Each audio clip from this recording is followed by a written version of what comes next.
Witajcie widzowie w kolejnym podsumowaniu projektu Bestiariusz. Ostatnie 2 tygodnie głównie spędziłam na wbijaniu potworów z mini World Change'y, ale również na przygotowaniu swojego bestiariusza pod Rapid Respawn Event. Ułożył mi się tym samym plan kończenia poszczególnych kategorii w bestiariuszu, ale więcej w dalszej części filmu. Miłego oglądania.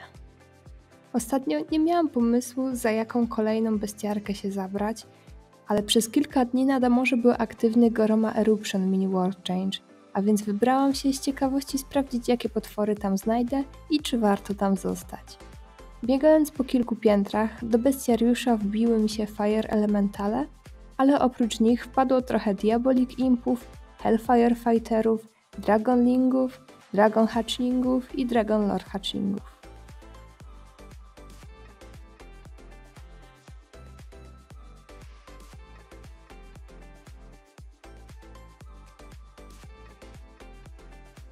Aby kontynuować ognisty temat potworów, przeniosłam się na kolejny mini World Change, a mianowicie Fury Gate. Na poziomie -1 znajdziemy tam Diabolic Impy, Dragonlingi, Massive Fire Elementale, Hellfire Fightery, Fury i Infernalisty. Tam skupiłam się na bieganiu pomiędzy miejscami występowania Dragonlingów, zahaczając o jeden pokój na -2 z największą ilością Infernalistów. I tak dobiłam Diabolic Impy i Massive Fire Elementale. Zostało mi jakieś 1,5 godziny, aby dokończyć Dragonlingi i potem przeniosę się na bieganie tylko po pokojach na -2, aby wbijać Fury, Hellfire Fightery i Infernalisty. Pomimo kilku ładnych godzin spędzonych na tym spocie, nie spotkałam Furiozy, a jak się potem dowiedziałam, zrespiła się późnym wieczorem, dosłownie chwilę po tym jak wyszłam ze spota. Także takie moje szczęście do wbijania bostiarki.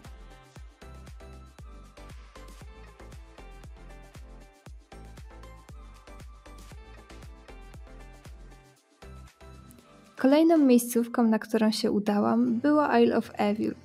Z tej wyspy miałam tylko Infernal Frogi i Shipy, a więc biegałam sobie po całym obszarze, bijąc przy okazji bossy z zamku. Tak właśnie wbiłam Vampire Piggy, Berserker Chickeny i Killer Rabbity. Resztę potworów zostawiam sobie na Rapid Respawn Event. Przy okazji biegania tam wpadło mi dużo gozlerów, a więc aby je szybko dobić, wybrałam się na Magical Quarter w Jalahar. I dobicie tego zajęło mi dosłownie chwilę.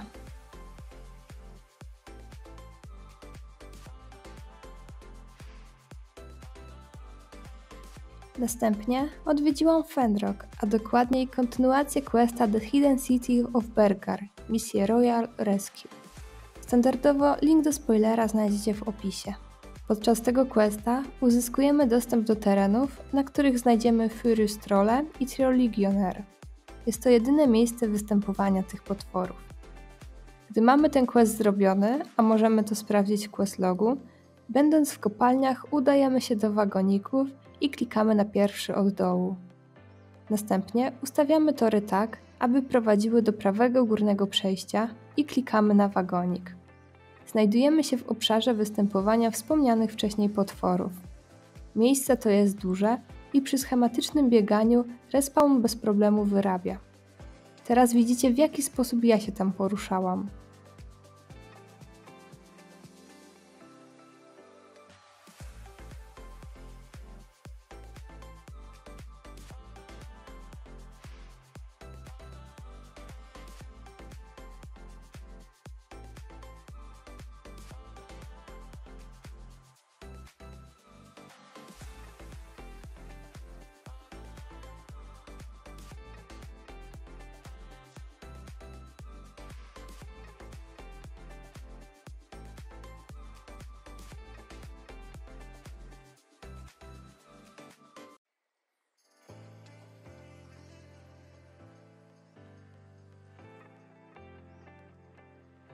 Ukończenie tej bestiarki jest bardzo szybkie, bo na Furious Trolle trzeba poświęcić około 50 minut, natomiast na Troll Legionnaire trochę ponad godzinę.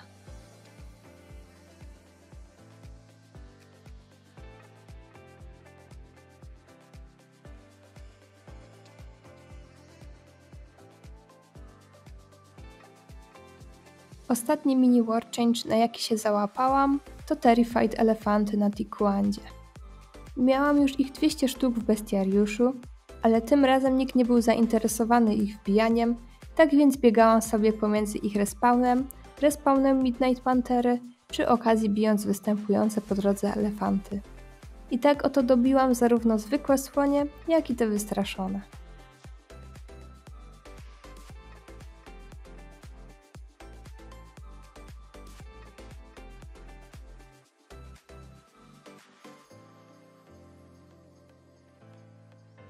Biegając w duo z Paladynem, udało nam się również dokończyć wszystkie Karnisylwany, co było miłym zakończeniem tygodnia i tym samym kolejne potwory z kategorii Human wpadły do bestiariusza.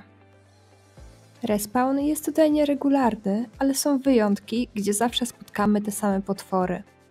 Biegając na dole, najmniej wpada tych dystansowych Karnisylwan, dlatego warto jest wychodzić na górę, na mostek prowadzący do bossa, gdyż tam zawsze znajdziemy bardzo dużo Poisonous Karnisylwan, co pozwoli nadgonić ich dysproporcje i w efekcie wbiją się one w podobnym czasie co Dark Karnisylwany. Zostawię was teraz z tym, jak my biegaliśmy sobie na tym spocie.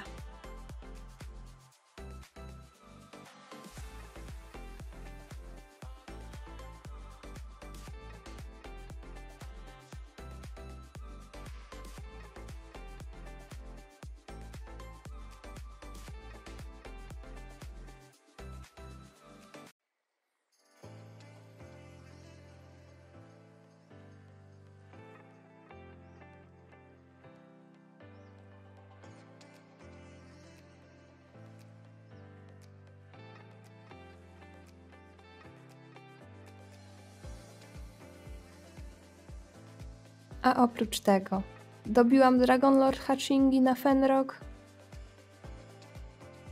Stalkery na Tumbie na zachód od Ankrachmun. Swoją drogą jest to bardzo dobre miejsce na wbijanie ich i ghostów bez rapida.